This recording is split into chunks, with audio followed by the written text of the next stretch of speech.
is the College Game Day podcast. I'm guest hosting today. This is Pete Thamel here with Jeff Borzello. We were side by side courtside in Boston for the UConn obliteration on Saturday night, and we're here to give the Game Day listeners a little bit of a Final Four breakdown. And I guess, Jeff, like, it's always sort of a dizzying run, I think, to this point. Have you now that we have four teams in the Final Four here, caught your breath a little bit and digested it? I thought I caught my breath, and then NC State and DJ Burns won again, and now it's just I have to restart. I have to catch my breath again after that. I mean, had Duke won, and it was UConn, Alabama, Duke, and Purdue. Okay, that's a solid Final Four. It's maybe a little bit of a surprise, but not crazy. Now you're throwing an 11 seed in it, a team that needed to win the ACC tournament to get in the tournament, and that throws a wrinkle into the entire Final Four, but it adds a little bit of juice to it. So let's go through the matrix. I saw you retweeted tonight. Laval Moton, the head coach at NC Central, had a great tweet with the missed free throw from the ACC tournament Virginia game. Correct? Yep. Yeah. If that free throw was made, this wouldn't happen. Pat Kelly, like what all different variables could have happened if NC State had anonymously bowed out of the ACC tournament, as they were expected to do and should have done. Right. I mean, you can go back further than that. First, the opening round, their opening game of the ACC tournament, they were losing to Louisville at halftime. Like, Kevin Keatts could have been 20 minutes from not only the season being over, he could have been fired. And then again, I mean, they won 5 games in 5 days. A Virginia game, Virginia choosing not to foul after the missed free throw again. And there was an 85% free throw shooter on the line to clinch the game for Virginia. Didn't make it. NC State forces overtime and then wins and then beats Carolina in the title game. I mean, it's an incredible story. It's the ghost of Jim Valvano is carrying them along. I mean, DJ Burns is just an incredible story on his own. They're the 6th, 11 seed to make the Final Four. And again, I mean, they're going to be huge underdogs to Purdue. But I don't know. There's something about this team. There's something about DJ Burns he's unstoppable. All of a sudden, he's I don't know if he's ever been unstoppable at all in his college career, his long college career at 3 schools now. And he has just turned it up in the last 3 weeks, last 20 days, 9 straight elimination games. And he's playing like one of the most dominant big men we've seen all season. So we could do a whole what if podcast on that. But what I say is, who is NC State's coach if Kevin Keatts gets fired? The Thursday of conference tournament week, as was somewhat expected. Yeah, I would have gone probably Pat Kelsey. Pat Kelsey, yeah. And then again, that's a domino for Louisville. Who knows what happens there? I mean, their search was drawn out enough already. But I mean, yeah, you're right. The what ifs, the dominoes, Virginia. If they win that game, are they even in the play-in game? It's just, there's so many ramifications just from NC State's run alone. That them still being alive it's just a fascinating deal. Yeah, I think on paper, obviously, like the Final Four would have been, had more juice with Duke, as you mentioned, right? But it's always good to have an interloper. Like, this event allows the interloper. You don't want one in the college football playoff title game like TCU. That was not good for business, right? That was just whoa. But I think the Final Four can afford that. And at no point, at this point, you can just not say, oh, and they're going to lose now with NC State, right? We've been saying it for probably 5 games, 6 games, 9 games now. I mean, it's just, again, they're going to be probably, I don't know what the line is, probably 11.5, 12.5, something like that.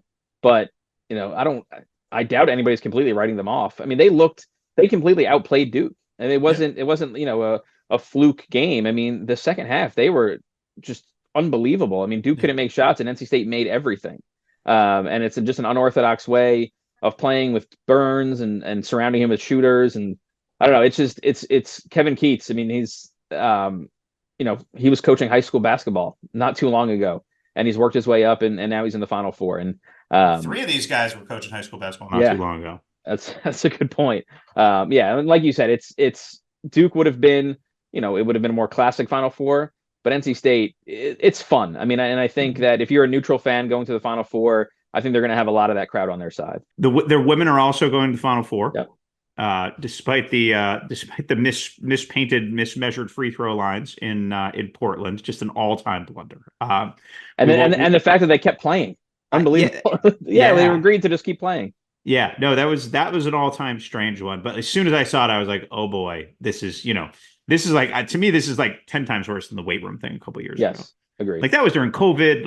It wasn't a normal playing field. This is just what are we doing? Full games went by without them noticing it. Yeah, that's the crazy part. Yeah.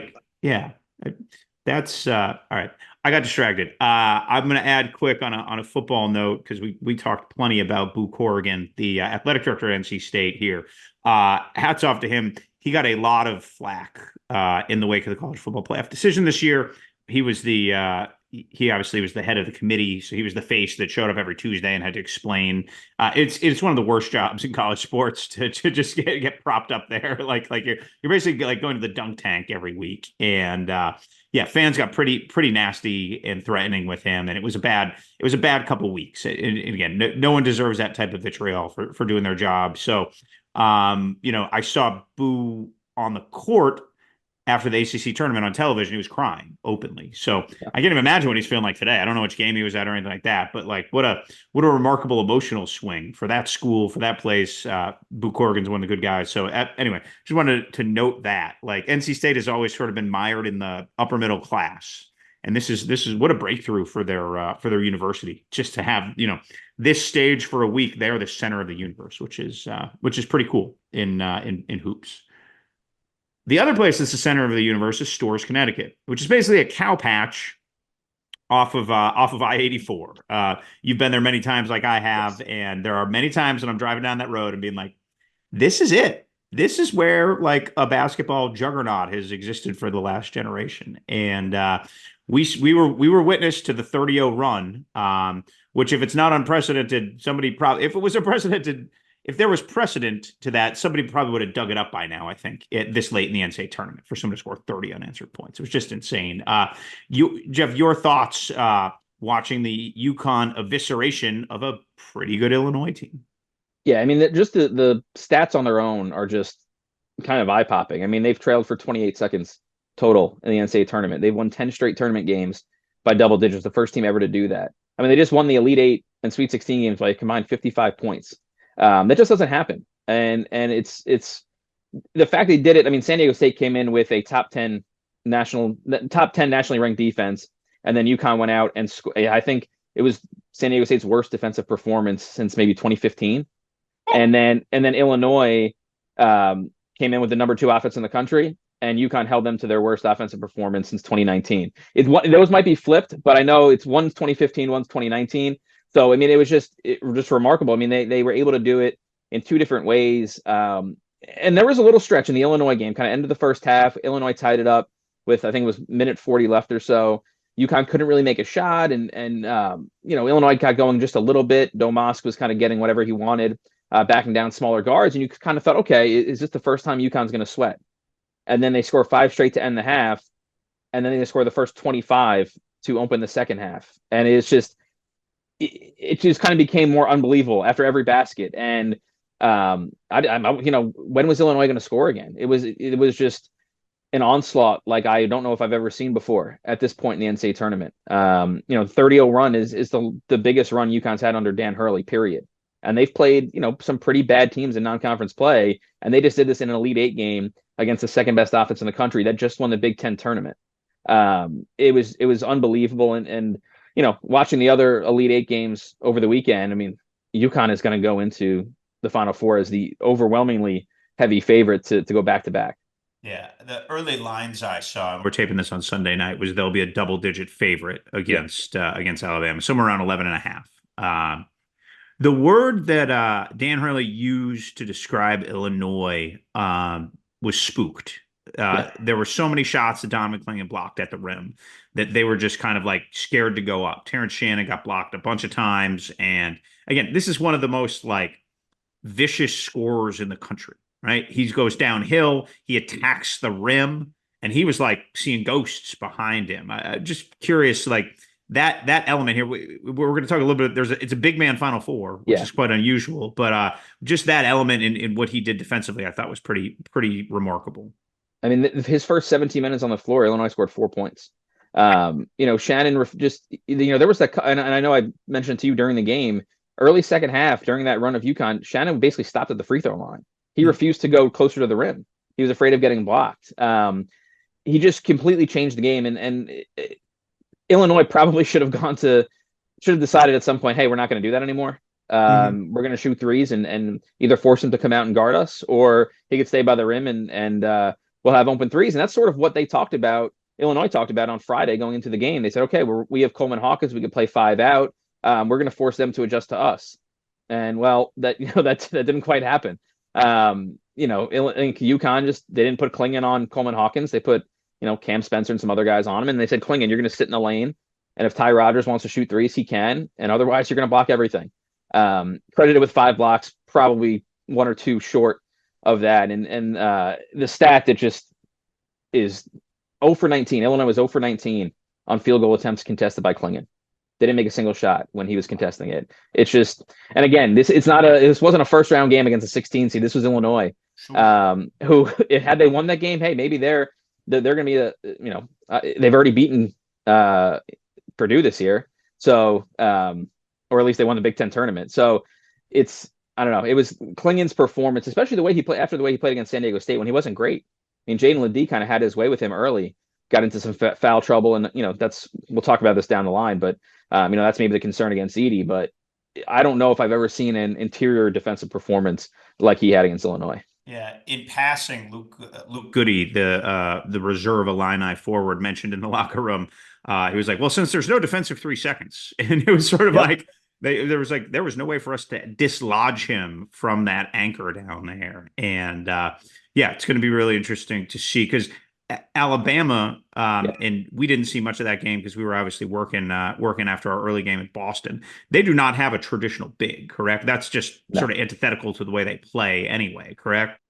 They shoot a million threes, and they play super fast. Now they will spread the floor and shoot it. I think they'll stick to the plan better than Illinois did. But yeah, it could be another showcase opportunity for Clingan there. One of the things that I dug up for my column that I thought was pretty interesting from the macro is Dan Hurley, the sort of endearingly caustic, New Jersey bile-filled, deprecating to the point of like incessant smirking, could end up joining some rare air pretty quickly this weekend. There are only 2 coaches who have won 2 national titles on the floor because one of Rick Pitino's doesn't count.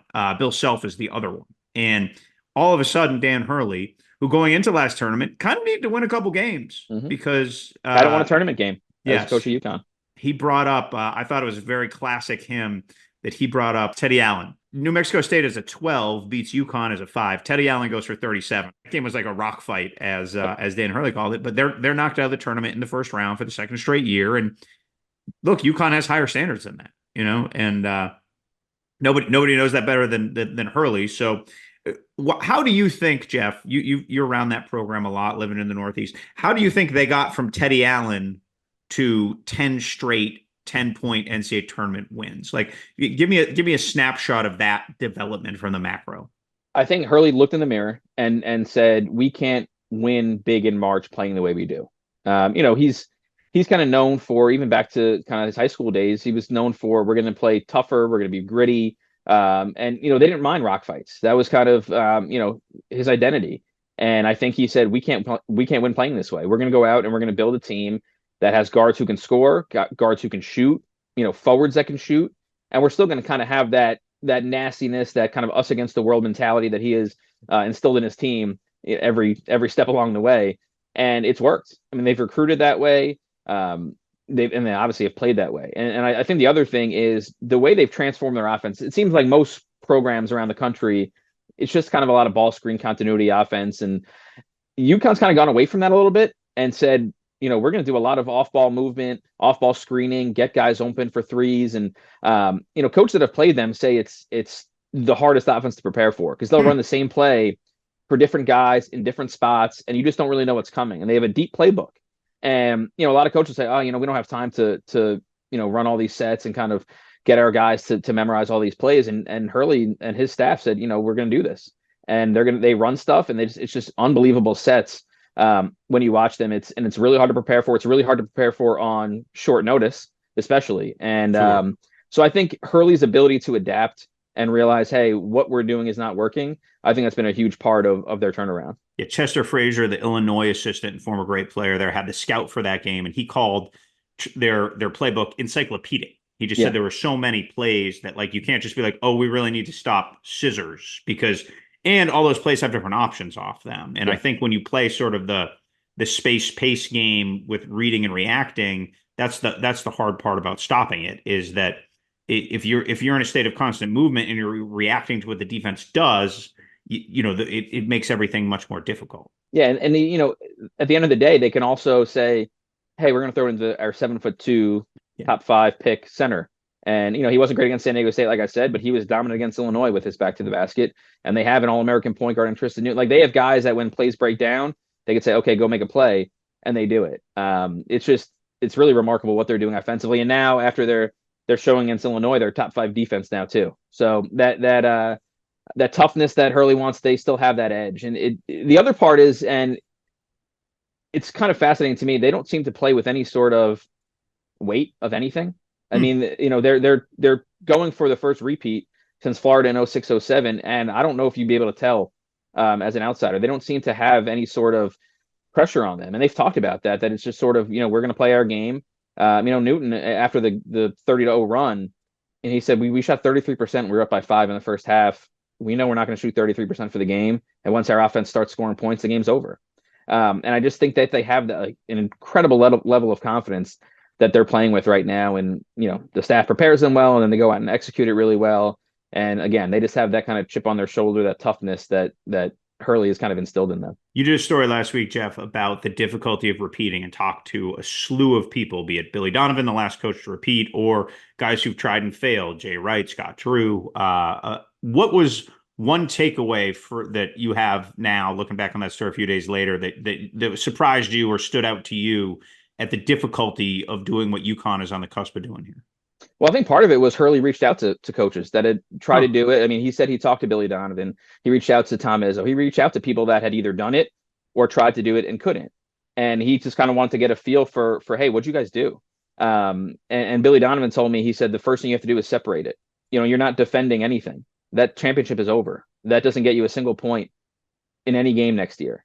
And again, that's harder to do than just to tell your team, hey, forget about it. We didn't win that championship. And they seem to kind of listen, and they seem to understand, hey, that championship is nothing. We need to go out and do it again.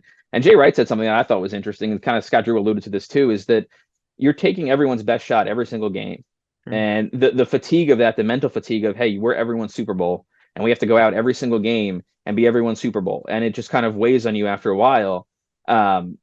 Again, that's something that it doesn't seem like that has really impacted UConn. I mean, they're blowing teams out. I think they've had one single-digit game in the last 6 weeks or something like that, and it was the win over St. John's at the Garden. And I think they've also, I'm not going to say they're fortunate, but they had a ton of injuries early, and knock on wood, that hasn't happened recently for them. And so they've kind of gotten past that, and because of that, they got some role players that kind of stepped up and know their role now. We saw Samson Johnson had a pretty good game off the bench. Hassan Diarra has played really well. Guys got a lot of experience when Castle was hurt and Clingan was hurt. Cam Spencer had a little ankle thing at some point. Caravan was hurt at some point. So they've just, the mental fatigue, the depth, it doesn't seem to be impacting them like it did to Baylor and Villanova and teams like that. Last question on UConn before this turns into the No Escalators podcast. Great reference. Look at you. I'm curious if you can put into our context, because look, if a lot of Final Four people watch the Final Four are casual fans, right? And we just mentioned Florida, the last team to repeat. They had 5 starters back and rolled it again and did it, which is impressive and hard to do. Give us a snapshot, maybe for people who aren't, grinding out that UConn UNH game in New Hampshire, just of what was lost and how it was replaced. And I think the important part, I guess, Jeff, is through the prism of modern college basketball, right? Like, it's like everybody's, everything's, every roster is a slot machine, basically, and you have to like pull the handle and hope it stops right in a lot of ways. Just put into context how they reconstructed this thing, and that's really hard to do to get back here. Yeah. I mean, Jordan Hawkins left, first round pick. Andre Jackson left. He was drafted, and Adama Sanogo, last year's NCAA tournament most outstanding player, also left, and now he's playing professionally also. I mean, Naheem Halim left, he transferred. So they've had guys. I mean, they had, I think, 5 players leave, including 3 starters. Calcaterra too, maybe? Yep, he was another one. Joey Calcaterra, yeah. And Hurley, I mean, he had Donovan Clingan waiting in the wings to replace Sanogo. But again, I mean, that's a change. I mean, they play a lot differently. When Sanogo wasn't as I mean, he was incredible back to the basket, was probably better than Clingan in that respect, but he was not nearly as dominant defensively. So they had to change the way they played a little bit there. They brought in Stephon Castle, who was a top 10 recruit, but he came in and he, with reputation as a scorer, kind of a point forward, a lot of size. He's developed into an elite defender, kind of a one-on-one stopper like Andre Jackson was for them last year. And he dominated Boo Buie in the Northwestern game. He helped hold Terrence Shannon, as you mentioned, to 2 for 12, I think it was, from the floor. He'll probably guard Mark Sears in the Alabama game. And then the X factor in all this was Cam Spencer. And they badly wanted a shooter, a starting caliber guard from the portal. Initially, they wanted Nick Timberlake, transfer from Towson, and Kansas ended up getting him. And so they had a pivot. Pride of Massachusetts, by the way. Right. And they had a pivot. Cam Spencer becomes available, enters the portal pretty late from Rutgers, and UConn gets him. And now, if they get Timberlake, I don't know if we're having this conversation. He's kind of had a pretty poor year at Kansas. And so kind of a sliding doors moment for them right there in terms of getting Cam Spencer, who has been terrific. Maybe not putting up as big of numbers as some of the other transfers, but UConn coaching staff will say he might be our most important player. He's like a pest. Yes, like he's just kind of everywhere. Loose balls in the lane. He's efficient. He's kind of the heart and soul of the team, and he's the guy that's talking to the opponent when they're going on a run, and he's been just incredibly crucial for them. And so that was a huge key, getting him late and immediately slotting him into the lineup. And like you said, other teams have gotten guys out of the portal and brought in freshmen, and it doesn't click like this. And UConn basically clicked from day one. They've only lost one game at full strength, and so it didn't really take long for Hurley to piece this thing together and get it rolling. All right. Well, we're going to roll to, we were texting before the podcast. We kind of agreed that the NC State story, the Purdue story, were like tied for like second best. If UConn's dominance and the repeat is obviously going to be the biggest story in college sports until they tip off Saturday night in Phoenix. But I think in NC State does have a little gold dust magic, right? A little ghost of Jimmy V, as you said. But the Matt Painter story is like sincere and sweet because we all have seen them fail on big stages. I was in Philly the night that they lost to St. Peter's. But that lottery pick was terrible that night. Ivy, I mean, he was like, he was awful. Like that guy should never have played that. It just a lot of things have to happen for you to lose those types of games over and over. Do you think there will just be an outpouring of support and goodwill for Matt Painter this week? Just at Purdue finally making the Final Four for the first time since 1980. As long as you don't look at certain segments of Twitter, yes. The segment of Twitter that thinks Zach Edey is just big and gets way too many foul calls. So if you ignore that part of Twitter, then yes, I think a lot of coaches around the country are probably pretty happy for Matt Painter. He's been through a lot. You mentioned the St. Peter's loss.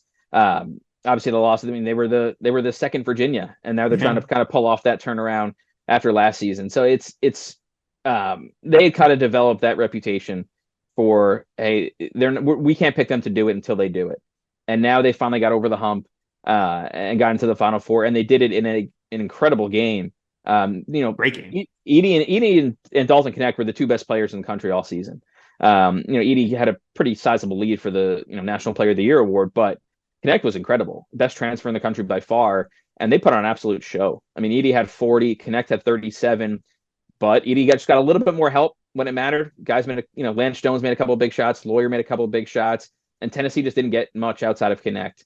And their big guys really, really struggled. So maybe the best kind of duel we've seen all tournament. And I think there's some stats that show maybe the best duel in the last however many 30 years of the NCAA tournament. Oh, wow. I think there was a stat that it's the first time ever that two players, one from each team, have accounted for more than 50% of their team's points. So wow. It's kind of a historic scoring battle that went on between those two. And, I think the Edey story is, and again, I mean, there are people that still, he's just big, he's 7'4", blah, blah, blah. He's come a long way. Sure.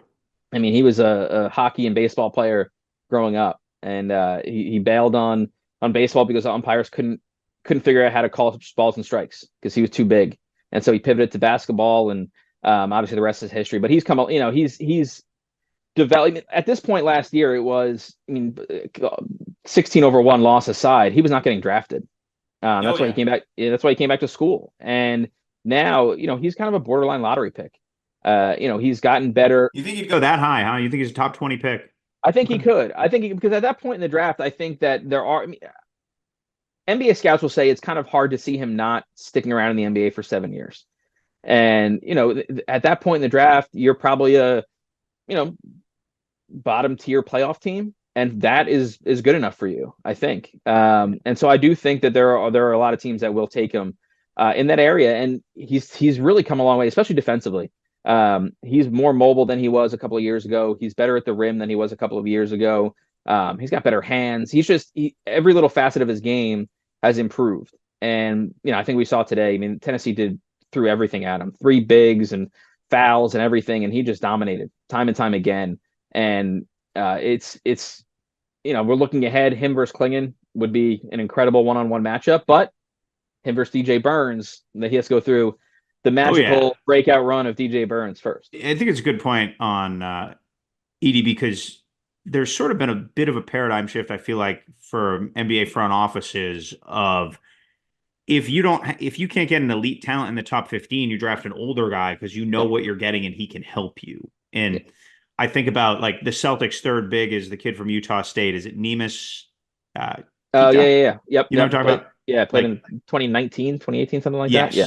And like I just give an example of like he's a marginal 7 foot. Like Zach Edey's probably better than him, like in that, where he is right now. That's no slight on him, but if you're picking from 20 to 30, you want rim protection and you want someone, this isn't Taco Fall. This dude can move and he can run, and he can play a functional role on the fringe of an NBA rotation for a while to come. So I think Kenny Smith might have said at halftime one of the games, like, he can play. He's probably not going to be an every game starter in the NBA, but he can go in. He can give you 7 minutes in each half, and literally do everything you just said. He could protect the rim. He could score around the rim. He'll rebound.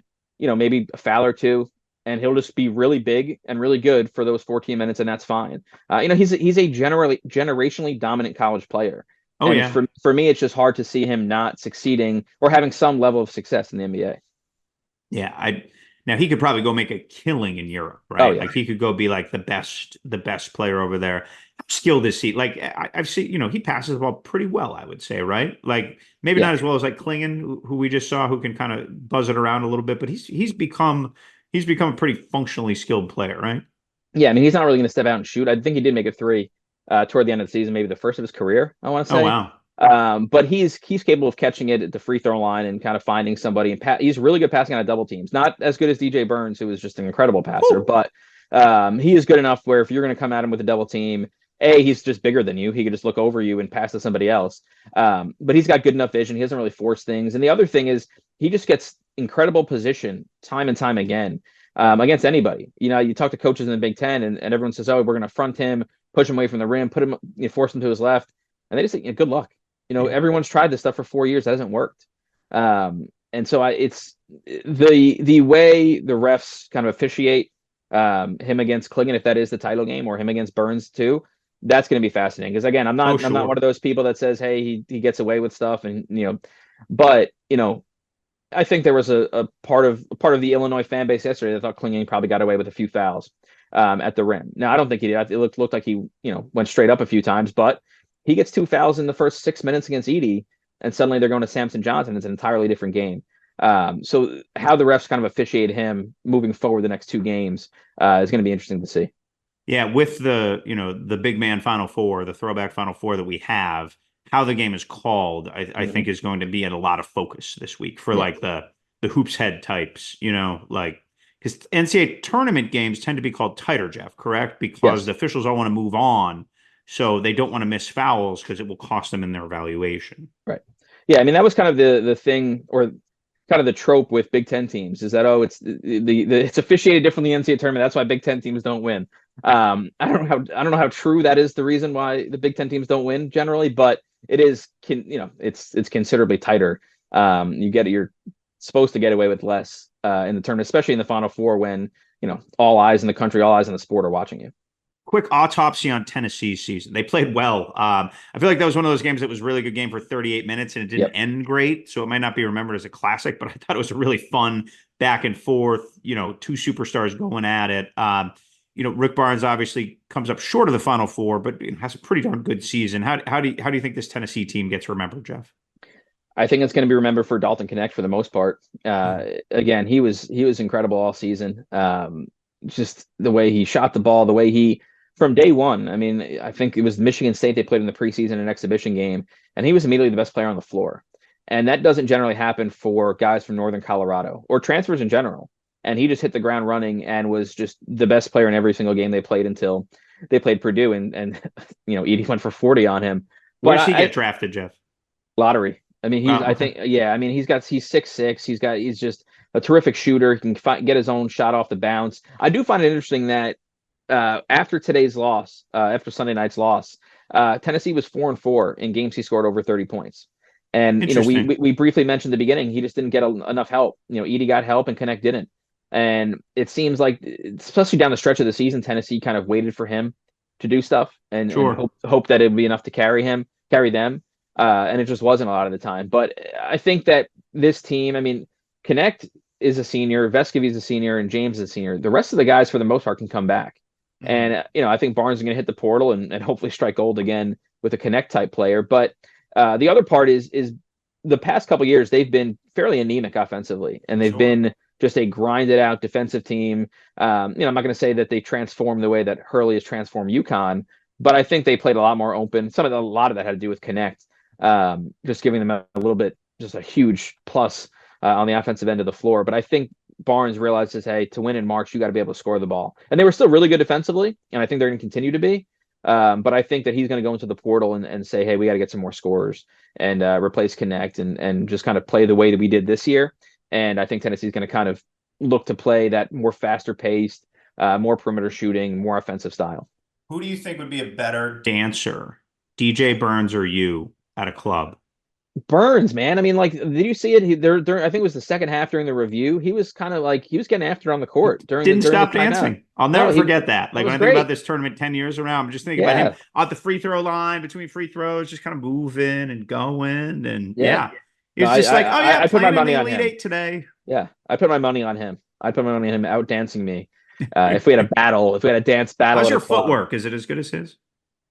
When I was his age, maybe. I don't know about anymore. I mean, I'm old and weathered now. Maybe in my prime, I could give him a run for his money. His game is fascinating now. Like we've seen him play a lot. The last few weeks. Would have they played now?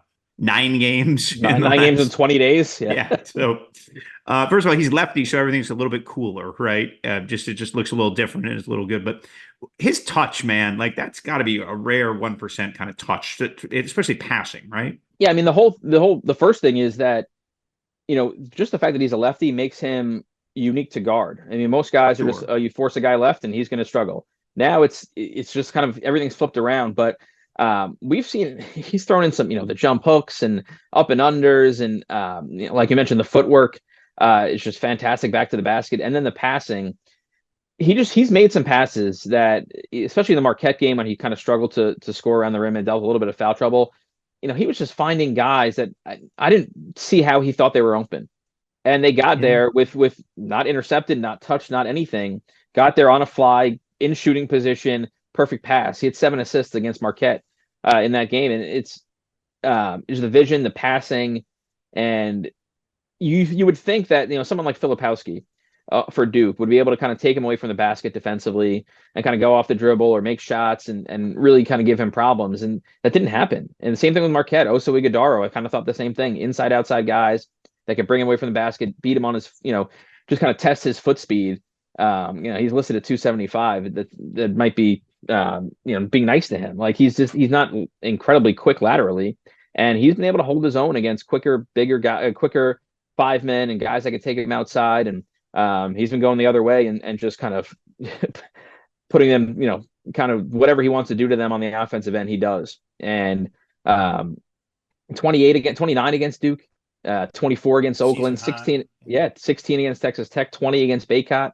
In the ACC title game. He's doing this against real, legitimate big men consistently. And again, I'm not going to count him out against Edey. He's going to be at a 7-inch height disadvantage, but with that passing ability and that footwork, he's going to be able to find ways to score and get his teammates points. So you mentioned Filipowski. He had I drank sour milk face for most of the second half. Yes. Didn't like the way some things were called. Didn't like the way the few things went. Didn't shoot it particularly well. Everything kind of went sideways for him. Again, great player. He'll be a top 10 pick too, I would assume. Right? Yeah. Right around lottery there. pick. Yeah. Yeah. I use Filipowski as a window into Duke. Year 2 under John Shire. And again, they got to the Elite Eight, right? Like it's hard to have a bad season and get to the Elite Eight. But it seemed like one of those, if this was a college football game, the fans would be like, want to fire the offensive coordinator. They were just like stagnant in that, well, the whole game really, but it felt like they were just stuck in neutral that first part of the second half. And they really weren't in the game for the last 10 minutes, like in a oh, they're threatening to come back way. I don't know. I'm curious. Roster construction is probably the thing you could probably speak to best. What do you think about that and where they go from here, Jeff? Well, they were preseason Final Four. That was kind of their expectations going into the year. I think there were 2 in the AP poll, if I'm not mistaken. So getting to Phoenix was kind of the expectation. Going into the tournament, that wasn't the case. But when you're playing an 11 seed from your own conference, in the Elite Eight, now it's kind of okay. Well, they should have made it, but there were some just kind of issues with the way the roster was constructed. Now, I think Shire kind of knew that going into the year, but Mark Mitchell just was not. They didn't really have a true wing. I mean, Jared McCain came on and was just, but he's 6'3". It's not. They didn't have that kind of explosive 6'6", 6'7". Right. They didn't have a Dalton Knecht. Teams have 4 slashers usually. Right. And so, Tyrese Proctor, I don't think took the step forward that most people thought. People thought he was kind of a lottery pick, first round talent going into the year, and he didn't make a shot, if I'm not mistaken, against NC State on Sunday. So, Jeremy Roach was solid, but they didn't have that real dynamic guy that could say, okay, when there's 5 on the shot clock, can you go get a basket? McCain, elite shooter, not someone that you're going to say, okay, he's going to break a guy down off the bounce time and time again. And so I think that, there were some issues with the way the roster was constructed. And I do think Duke tried to go into the portal late in the cycle last year and maybe get an additional score or 2, and just couldn't do it. And I think the injury to Caleb Foster kind of took a little bit of that away. The freshman, top 30 recruit, 6'5", he can kind of fill a little bit of that role. But now everyone looks forward, and now the Cooper Flagg era begins. And I do wonder if he's thinking, hey, if I had gone to UConn, they can go for 3 in a row. But wow. That's at Jeff Borzello on Twitter. Feel free to send your thoughts. It's a thought. It's a thought. But he's from Maine. That's just a short drive down. It's for all his people. And I think he'll cover up for a lot of deficiencies next year. They do have the number 1 recruiting class coming in, and so Shire will kind of look to win the way that Calipari and K won 6-7 years ago with the best freshman in the country. And I do think he'll probably go into the portal, especially if Jeremy Roach leaves, and obviously Filipowski probably leaves. McCain could leave, so he's going to have to kind of bring in some reinforcements. But Cooper Flagg is going to be there, and he's going to be the center of attention, and he's going to be terrific. And he's going to have all the expectations in the world on his shoulders, and I think he'll live up to them. His 2A ability is just incredible, and we mentioned they don't have a lot of slashers. He will do that. He'll slash, he'll handle the ball, he'll pass, he'll shoot, he'll block shots, he'll do everything. So I think the future is very, very bright in Durham. The message board posters might want to relax for maybe a year to see what Shire does with the freshman next season. So for casual fans, Cooper Flagg is the number 1 recruit in the class of 2024. He reclassified, I believe, to go there. He's from Maine originally, won a state title as a freshman with his twin brother, correct? Yes. And then went to Montverde. In terms of just pure ability as a prospect, he's the best to come through the high school ranks in a few years. Okay. He's just that dynamic and dominant. He's an incredible shot blocker. And I think most of the highlights we see are him just, grabbing the ball, running coast to coast and dunk on everyone. He was, Peach Jam, I think last summer, he was getting just triple doubles with regularity. Points, rebounds. He's what, 6'9"? Yeah. So he should be the number 1 pick in the 2025 NBA draft. That's that would be a pretty big surprise if that doesn't happen. He would have to disappoint at Duke, probably to not be that, because I think people will take their chances on him being there. I'm trying to think of a comparison. I'm looking at ones on Google, and I don't like any of them. Okay. I don't like Paul George. I don't like Jason Tatum. Franz Wagner seems like maybe I think he's got a higher ceiling than Franz. I hope so. No offense to old Franz, but I mean, he's a fantastic player, and I think he is the type of player that will be an All-American, or at least a preseason All-American from the day he steps on campus. yeah, he should be the best prospect in college basketball next year. Yes. And we don't know else is going to be in the sport next year, but I would imagine he's going to be the best player. Yeah. In that. That will be the expectation. Yeah. Anyway, before this devolves into a Duke recruiting podcast, we should turn the page to Alabama. Poor Alabama. Now, if Reese was hosting, we would have mentioned that would have led Alabama the show earlier. That would have led the show. Yeah. Yes, not only because Reese went to Alabama, but Reese had them out of the tournament in the first round too. So, yeah. And by the way, I just want to own this. Reese and I killed NC State's chances. We were both like, "Do not pick NC State." They just played every team that does that makes one of these runs. It's just happy to get there. Sputters out on Thursday afternoon. That was probably like my hottest take. That was my most defiant take on our going into the tournament podcast. It was just like, do not waste any oxygen on NC State. They're just going to fold. So I'm surprised Reese wrote off Alabama so quickly. I had them in Elite Eight. I had them. He thought they were out of gas a little bit. Yeah, I mean they looked. They and they played poor going down the stretch. So they were horrible. And they're so they were a hard team. I don't remember where I picked them. I didn't pick them to lose in the first round. I think I might have picked them in the Sweet 16. But the way they play does not set up well to win a lot of games in the tournament, right? Because it's a high variance. Yeah, it's just a high variance way to play, and their defense has been atrocious for most of the year. I mean, there was you meant they gave up 117 to Kentucky. Yeah, I mean, you mentioned how poor they were playing. I think that they were something like 225 or 250 over the final 10 games or final 6 games of the season on the defensive end of the floor. In terms of defensive efficiency, they were just not good. They basically refused to guard anybody. I mean, they gave up 102 to Florida on March 15th, the last game they played before the tournament. They gave up 105 to Florida, I think 10 days before that. And so they gave up 117 to Kentucky. They were giving up just insane scoring numbers to a lot of teams that were bounced from the tournament pretty quickly. And so it's understandable that you combine the variance of we're going to shoot a lot of 3-pointers. If they go in, we'll be in the game. If they don't, we'll probably lose because of their defense. And against Clemson, we kind of saw that. First half, they weren't great. Clemson took a little bit of a lead early on, and then Alabama just, Mark Sears particularly, just put barrage of threes. They made 16. And if you make 16 threes and you have some semblance of defense, you're going to win a lot of games. And that's kind of how they're going to have to play against UConn. We mentioned how tough it is to score on Clingan. Alabama's going to have to just probably make 16 threes again. I mean, the last team to beat UConn was Creighton. They made 14. And so that seems to be at least, one recipe of beating them. And if UConn shoots the way they did against Northwestern and Illinois, they only made 3 threes in both games. That's kind of the great equalizer in the sport. And, if Alabama can make 12 or 13, then suddenly that's a huge advantage that UConn would have to make up solely on 2-pointers and free throws. And so it is the type of team that if they get hot, could throw a scare into UConn. But because of how fast Alabama plays and how poor they've been defensively, I have a lot of concerns about how they're going to defend UConn, especially in transition. Do you think Grant Nelson will have the most famous mustache in American sports for the next week? He to me, the North Dakota State transfer is one of the great stories. Just the kind of guy who comes a little bit out of nowhere, and obviously people who follow the SEC closely know who he is. But and he was high end in that Carolina game. Do you think his mustache gets some shine this week? I think it has to. I think that's one of the kind of low key fun stories about Alabama. The other part is, and it's more common than you think in the portal era, but their starting 5, Mark Sears started his career at Ohio. Estrada played at Hofstra before Alabama. Yeah. Grant Nelson, North Dakota State. They have a guy that's out right now.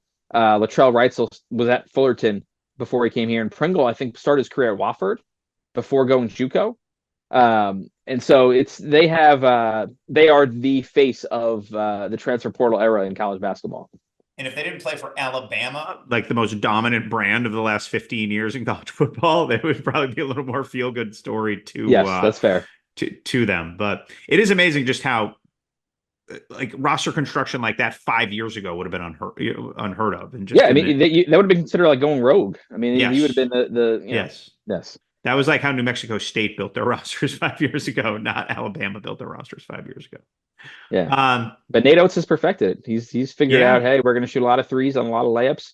Everything else in between that, don't do that. And it's worked. And it worked for him to a very lucrative contract extension earlier this month. Yes. And they were defiant about the way they play that way. Right. Yes. Like it's no mid-range twos, like ever. Like, don't do it. Take a layup, take a three, take a 25-foot three if you want. But don't take a pull-up jumper from 17 feet. Just don't do that. It's an inefficient shot. And, there's they don't see it as a beneficial move on the offensive end. Let's dive into the matchups both quick here, and then we'll send us on our way on our Sunday evening here. How the heck will Edey versus Burns play out? I think NC State will kind of run a number of guys at him, sort of like they did against Filipowski. They had Diarra in there. Middlebrooks came in to have some fouls, but they're going to have to keep their guys out of foul trouble. I mean, we saw how when Burns and Diarra got in foul trouble early on, there was a question, could they hang with Duke while their bigs were on the bench? They did, and then Filipowski got in foul trouble, and Duke couldn't do the same thing with Ryan Young. So as we mentioned, foul trouble is going to be a huge thing. I do think Burns is going to probably try to operate in that. We saw him in that kind of like the 12 to 14 foot along the baseline, probably try to draw a double team and then kick it out, draw Edey a little bit away from the rim. I mentioned how much better he's gotten defensively. He's still not, he's not Clingan level mobile on the defensive end. So if you can bring him away and kind of open up driving lanes, but they're going to have to make threes. And they've done that. They kind of changed not only has Burns had a breakout kind of few weeks, but Kevin Keats put more shooters on the floor and said, we're going to spread it out and make shots. And again, they're going to have to do that against Purdue. I don't see them. I can't predict them to win. But again, I mean, I wouldn't have predicted them to beat Duke. I wouldn't have predicted them to beat Texas Tech or win the ACC tournament or beat Marquette. And again, I mean, they're outplaying these teams. I mean, they handled Marquette by double digit. That game felt kind of over. I mean, after a few minutes of the game, the Duke game they ran them out of the gym in the second half. So they're playing just incredibly well. And Purdue, as good as they've been, has fallen victim to teams that they should beat. I mean, their losses this season, I think they're unbeaten against top 25 teams, or they lost to Northwestern, Ohio State, Nebraska, and Wisconsin. Like, those are 4 teams they should have beat. And they should beat NC State. But again, it's the ghost of Jim Valvano, the DJ Burns magic, the Kevin Keats magic, the whatever you want, the missed free throw in the Virginia game. Something is happening for NC State. So I don't want to count them out, but I will lean Purdue. So as underdog game plans go, I would imagine Alabama's is not going to be radically different. No, I think they're going to kind of stick to what they do. It's going to be, we're going to shoot a bunch of threes. We're going to play really fast. And again, I mean, Illinois said, hey, we're going to bring Clingan out. I think Alabama will actually do that.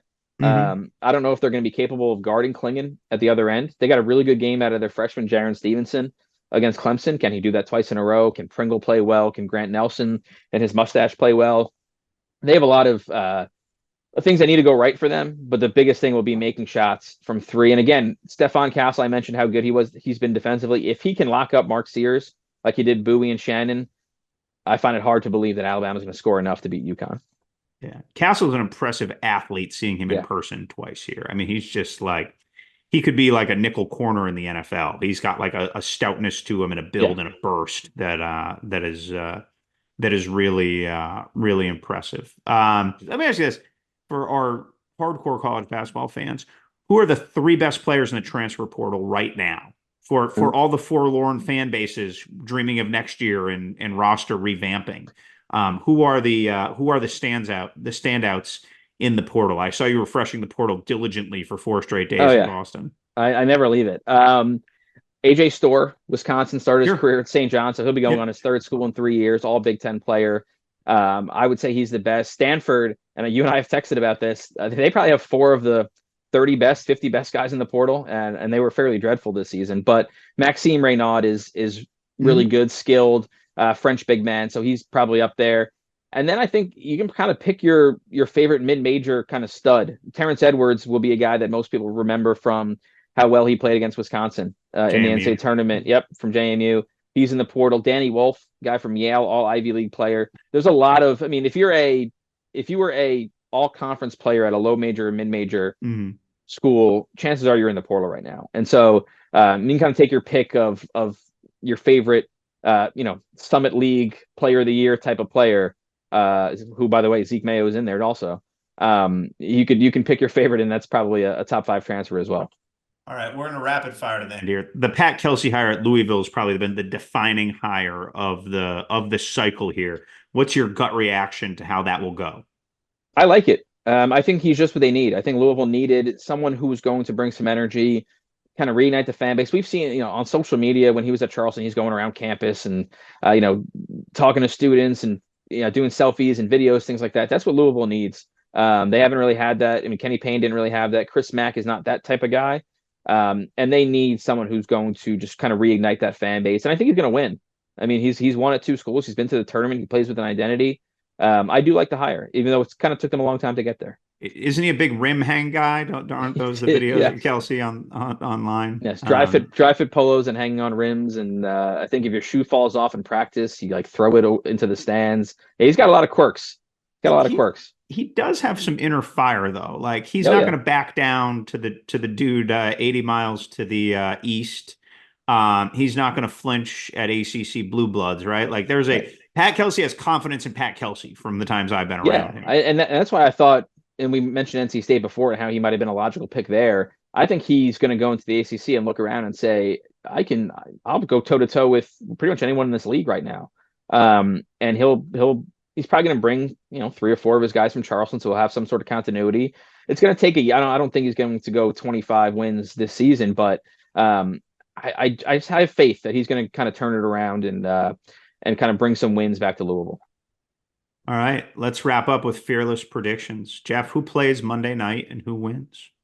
I'll go UConn Purdue, and I'll go UConn over Purdue. That Clingan Edey matchup is going to be tremendous, but I just think UConn has a little bit more.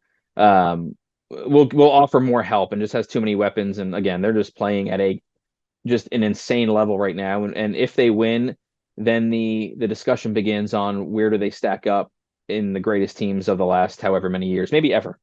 Yeah. No, that probably would have been a good question in our UConn discussion, but we'll have multiple podcasts before to index that. So let me ask this then: which semi is closer? Who holds it closer in the semi? I will go. It's a good question. I'll go Purdue, NC State. I just think that NC State's going to play slower. Everything goes through Burns pretty much. And I think they can kind of keep that score low, and then if Burns can have another incredible game and their shooters can make shots, they'll stay close. I think Purdue's obviously going to win, like I just said, but I think they have a better chance of keeping it close. I think Alabama's the pace they play at is going to play right into UConn's hands. That's good. That's a good point. All right. Well, and then there were 4.